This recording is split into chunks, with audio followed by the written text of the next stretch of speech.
काय प्रश्न उत्तर पाटील असं म्हणाले की आधी आपण 6 नोटीस पाठवल्या होत्या, त्यावर आपण उत्तर दिलं नाही. आज चौकशीमध्ये काय काय घडलं? असं आहे की राज्यामध्ये बदल्यांचा जो महाघोटाळा झाला,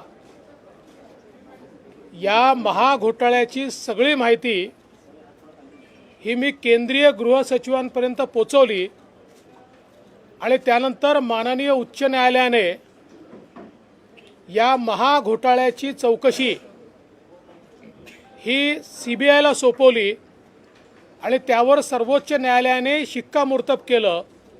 याचाच अर्थ हा महाघोटाळा घडला आणि म्हणूनच CBI त्याची चौकशी करते. महाघोटाळा का घडला याची चौकशी हे सरकार याकरता करू शकत नाही, कारण महाघोटाळ्याचा रिपोर्ट 6 महिने या सरकारने दाबून ठेवला आणि मी जर तो बाहेर काढला नसता तर कोट्यवधी रुपयाचा महाघोटाळा हा त्या ठिकाणी दबून गेला असता. खरं म्हणजे मी कालही माझ्या पत्रकार परिषदेत सांगितलं की मला पोलिसांनी प्रश्नावली पाठवली होती. मी त्यांना पत्रही दिलं होतं की या प्रश्नावलीचं मी उत्तर देणार आहे. मात्र काल त्यांनी मला हजर राहण्याच्या संदर्भातली नोटीस पाठवली.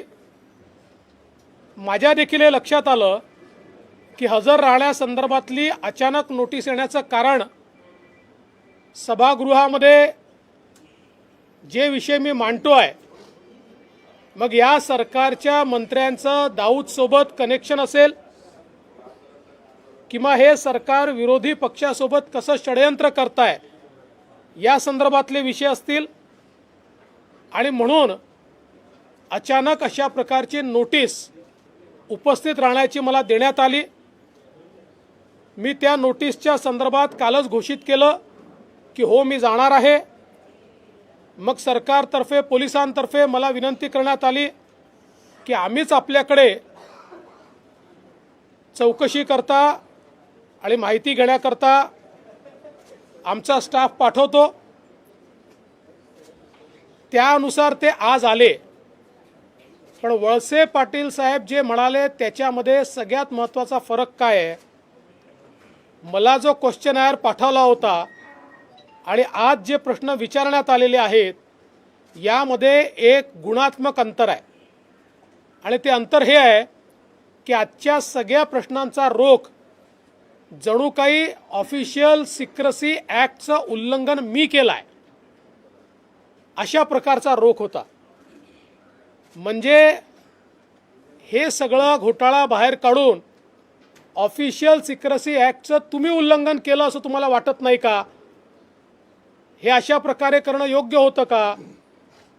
अशा प्रकारचे प्रश्न म्हणजे 160 मध्ये साक्षीदाराचा ज्या प्रकारे जबाब घेतात तसे प्रश्न नव्हते. तर जणू काही मला आरोपी सहआरोपी बनवता येईल का अशा प्रकारचे प्रश्न आज विचारण्यात आले. परंतु मी त्यांना स्पष्टपणे त्यांनी दिलेल्या सगळ्या प्रश्नांची उत्तरं दिली आणि अगदी स्पष्ट सांगितलं की ऑफिशियल सिक्रेसी ॲक्ट हा लागू होतो की नाही याच्यावर तर मी बोलणार नाही, पण माझ्यावर लागू व्हायचा असेल तर व्हिसल ब्लोअर्स प्रोटेक्शन ॲक्ट लागू झाला पाहिजे.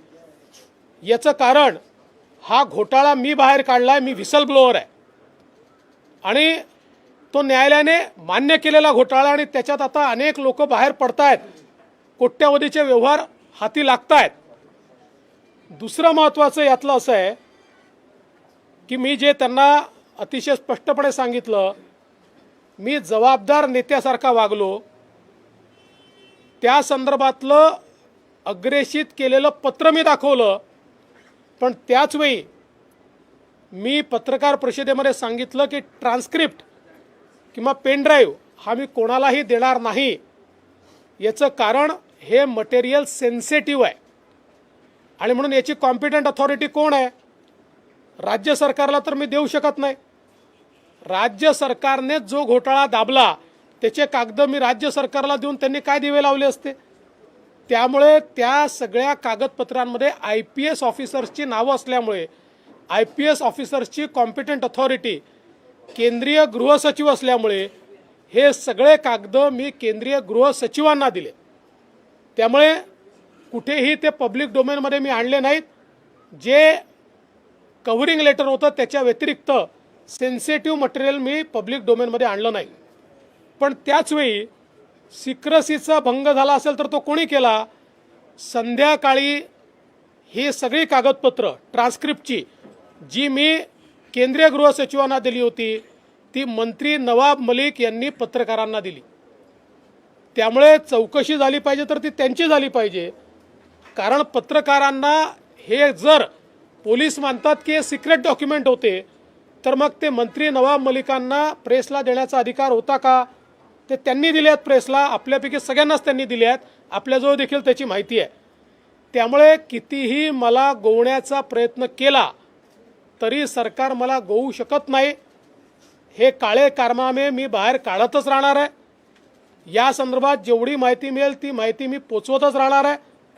आणि मला या गोष्टीचा आनंद आहे की मी एका अतिशय जबाबदार नागरिकासारखं सगळं संवेदनशील मटेरियल हे प्रसिद्धीच्या मागे न लागता ते पब्लिक डोमेनमध्ये न आणता ते मी कॉम्पिटंट अथॉरिटीला दिलं आहे. आणि म्हणून मला असं वाटतं हा जो काही चौकशी वगैरे करण्याचा किंवा स्टेटमेंट नोंदवण्याचा जो काही उपक्रम या ठिकाणी झाला आहे सरकारला यातनं काही हाती लागणार नाही. या माध्यमातनं त्यांचे मनसुबे जे आहेत ते मनसुबे पुरे होऊ शकणार नाहीत. अधिवेशन काळामध्ये तुमची आज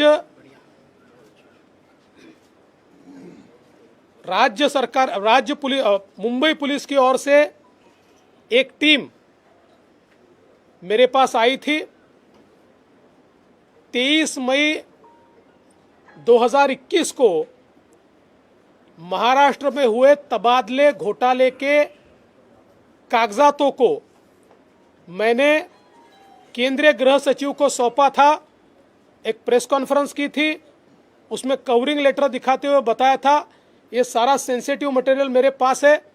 महाराष्ट्र में करोड़ों रुपए का तबादला घोटाला हुआ है और इसके कागजात मैं केंद्रीय गृह सचिव जी को सौंप रहा हूं. उसी दिन मैंने उनको सौंपा था. उसके बाद उससे बौखलाई हुई सरकार ने एक गुना दाखिल किया कि कागज बाहर कैसे गए. और उस सिलसिले में आज मेरे पास मेरा स्टेटमेंट रिकॉर्ड करने टीम आई थी. मैंने उस टीम को सारा जवाब दिया है. इससे पहले उन्होंने मुझे एक क्वेश्चनायर भेजा था, लेकिन आज जो टीम आई थी उसने उस क्वेश्चनायर की जगह, जो क्वेश्चनायर बिल्कुल एक साक्षी की तरह था, उसकी जगह एक ऐसे क्वेश्चनायर को लेकर वो आए थे कि जिसमें उनका मंसूबा मानो मैंने ही ऑफिशियल सीक्रेट एक्ट का उल्लंघन किया हो और मैं ही आरोपी हूं, इस प्रकार के सवाल मुझसे पूछे गए. लेकिन मैंने सारे सवालों का जवाब दिया है और मैंने उनको साफ बताया है कि मैंने कागजात ये प्रेस को नहीं दिए हैं, मैंने प्रेस में अनाउंस करके कॉम्पिटेंट अथॉरिटी को दिए हैं. राज्य सरकार के पास 6 महीने तक घोटाले के रिपोर्ट था, उसको दबाकर राज्य सरकार बैठी थी. मैंने उस रिपोर्ट को बाहर निकाला, तो बाहर निकालने के बाद मैं उसको राज्य सरकार को तो सौंप नहीं सकता था क्योंकि वही घोटालेबाज थे. इसलिए और चूंकि उसमें IPS अधिकारियों के नाम थे और IPS अधिकारियों की कॉम्पिटेंट अथॉरिटी ये केंद्रीय गृह सचिव है, इसलिए मैंने सारी चीज़ें केंद्रीय गृह सचिव को सौंपी. और इसलिए इसमें ऑफिशियल सीक्रेट एक्ट का संबंध ही नहीं आता. उल्टा मैं तो विपक्ष का नेता हूं, मुझे तो प्रोटेक्शन है ही, बावजूद उससे एक सामान्य नागरिक के तौर पर भी विसल ब्लोअर्स प्रोटेक्शन एक्ट के तहत मैं विसल ब्लोअर हूं. मैंने विसल ब्लो की है इस घोटाले के ऊपर जिसमें करोड़ों रुपए तबादले के लिए लिए गए. और मैंने उनको ये भी कहा कि अगर सरकार को या पुलिस को ऐसा लगता है कि कोई सीक्रेट डॉक्यूमेंट बाहर गए हैं तो उन्होंने कार्रवाई मंत्री नवाब मलिक पर करनी चाहिए, क्योंकि ट्रांसक्रिप्ट्स जो मैंने केंद्रीय गृह सचिव को सौंपी थी उनको पत्रकारों को उसी दिन देने वाले मंत्री नवाब मलिक थे और उनके साथ एक और 2 मंत्री थे। इसलिए मैंने बहुत स्पष्ट शब्दों में सारी चीज़ों का जवाब दिया है। मुझे ये लगता है कि जिस प्रकार की बातें मैं लगातार सदन में उठा रहा हूं, जिस प्रकार से सरकार के मंत्री की दाऊद के गुर्गों के साथ हिस्सेदारी मैंने दिखाई, जिस प्रकार से सरकार के विपक्ष को केसेस में फंसाने के षड्यंत्र को मैंने ध्वस्त किया, इससे बौखलाई हुई सरकार ये मानती है कि इस प्रकार का नोटिस देकर मुझे दबाव में वो ला सकेगी। मैं तो जनता का काम कर रहा हूं, मैं तो भ्रष्टाचार को बाहर निकाल रहा हूं, मैं किसी भी दबाव में आने वाला नहीं हूं। मैं ये काम करता ही रहूंगा, ये काम जारी रहेगा। प्रश्नावली बदलण्यात आलेली आहे, ही प्रश्नावली बदलण्यात आली असे तुम्हाला वाटतं का? कारण का जेव्हा तुम्ही प्रश्न विधान परिषदेमध्ये विधानसभेमध्ये जे काही तुम्ही मांडलं त्यानंतर प्रश्नावली बदलली काही? माझ्याकडे त्यांनी पाठवलेली प्रश्नावली आहे आणि आज जी प्रश्नावली आली ती ऑफिशियली मला देण्यात आलेली आहे। या दोन्हीमध्ये भरपूर अंतर आहे आणि आता या प्रश्नावलीचा जो रुख आहे तो जणू काही मीच ऑफिशियल सिक्रेट ॲक्टचं उल्लंघन केलं आणि म्हणून मीच त्याचा आरोपी आहे, अशा प्रकारची प्रश्नावली आज होती। सर, राज्य गुप्त वार्ता विभागाचा जो अहवाल तुमच्याकडे आला, जो पेन ड्राईव्ह तुमच्याकडे आला, तो पेन ड्राईव्ह कुठून आला हे सांगितलं पाहिजे। त्याचं प्रिव्हिलेज विरोधी पक्षनेते म्हणून तुम्हाला नाही, ते फक्त राष्ट्रपती नाही असं गृहमंत्री दिलीप वळसे पाटील म्हणाले। गृहमंत्र्यांनी काही सांगितलं तरी माझे प्रिव्हिलेज काय ते मला माहिती आहे। तथापि मी कालच घोषित केलं होतं की मी प्रिव्हिलेज वापरणार नाही, त्यामुळे मी प्रिव्हिलेज न वापरता योग्य उत्तरं दिलेली आहेत। या सगळ्या संपूर्ण प्रकरणाची तुम्ही सांगता की केंद्रीय यंत्रणांकडे तुम्ही कागदपत्र सादर केली, आता प्रश्न परत उपस्थित राहतो की कारवाई मग कोण करणार? तुम्ही सांगता केंद्रीय यंत्रणांना हायकोर्टानेच कारवाई करायला सांगितलंय, त्याप्रमाणे सीबीआय कारवाई करत आहे। अनेक लोकांची चौकशी चाललेली आहे, अनेक पोलीस अधिकारी रोज तिथे जात आहेत, त्यांचं बयान होत आहे, काही लोक माफीचे साक्षीदार देखील झालेले आहेत। त्याच्यामुळे त्यांनीही कुठे व्यवहार झाला हे देखील सांगितलेलं आहे। ही सगळी चौकशी सीबीआय चाललेली आहे। गृहमंत्री असं म्हणतात की असं तुम्हाला वाटतं का ज्या पद्धतीने निकाल हाती आले त्यानंतर? मला वाटण्याचा विषय काय आहे हे महाराष्ट्रातल्या जनतेला दिसत आहे की राजकीय अभिनिवेशातनच कारवाई चाललेली आहे। गृहमंत्री अजित पवार असं म्हणतात की आम्ही देवेंद्र फडणवीसांची आरोपी म्हणून चौकशी करत नाहीये, तर त्यांच्याकडे नेमका हा डाटा कसा आला, त्यांचा सोर्स ऑफ इन्फॉर्मेशन कोण आहे, ही माहिती घेण्यासाठी आम्ही त्याचा जबाब घेतो।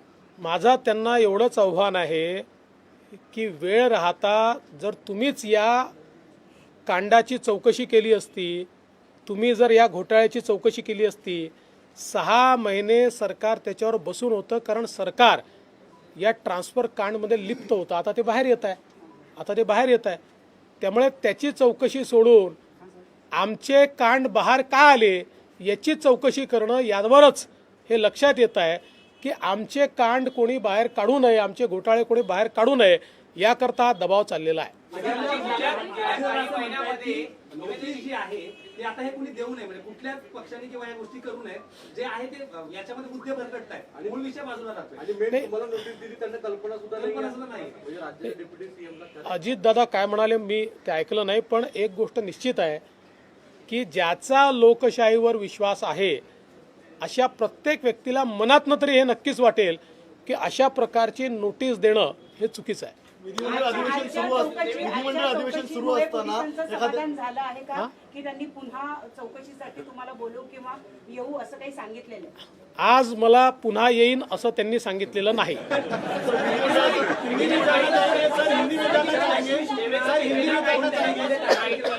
एकीकडे रश्मी शुक्ला यांना फोन टायमिंग मध्ये टार्गेट केलं जाते, दुसऱ्या बाजूला त्याच संदर्भात तुम्हाला नोटीस असेल किंवा काय अधिकाऱ्यांवर देखील बर्डन तपास पुढे टाकलं जाते। मुळातच अधिकाऱ्यांनी आमचे घोटाळे बाहेर काढू नये याकरता वेगवेगळ्या केसेस दाखल केल्या जात आहेत, अधिकाऱ्यांवर दबाव बनवला जातो आहे।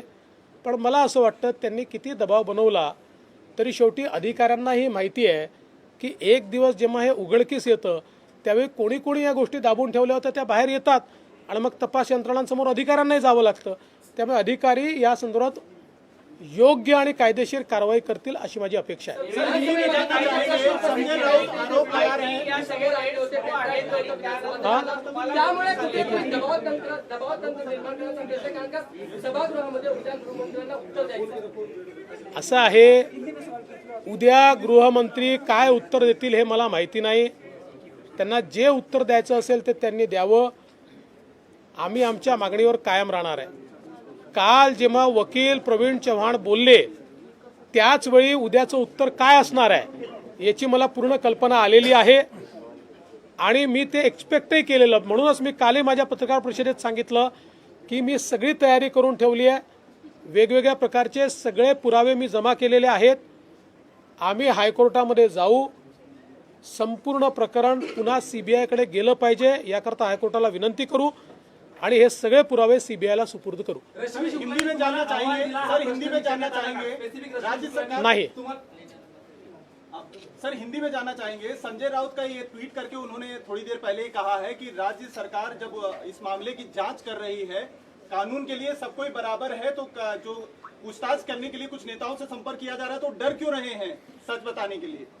मैं उनको ही पूछना चाहता हूं. मैंने तो खुले मन से बोला कि मैं जाने को तैयार हूं. संजय राउत रोज डर डर कर प्रेस कॉन्फ्रेंस लेते, रोज केंद्रीय एजेंसी पर आरोप करते. तो मुझे ऐसा लगता, मैंने तो कहा कि मैं आने को तैयार हूँ. बुलाओ, जहाँ बुलाना चाहते हो. उनमें है हिम्मत ये बोलने की? नहीं है. वो तो प्रेस कहते मुझे क्यों बुलाया, मुझे क्यों बुलाया, मुझे क्यों बुलाया, ऐसा रोज बोलते हैं.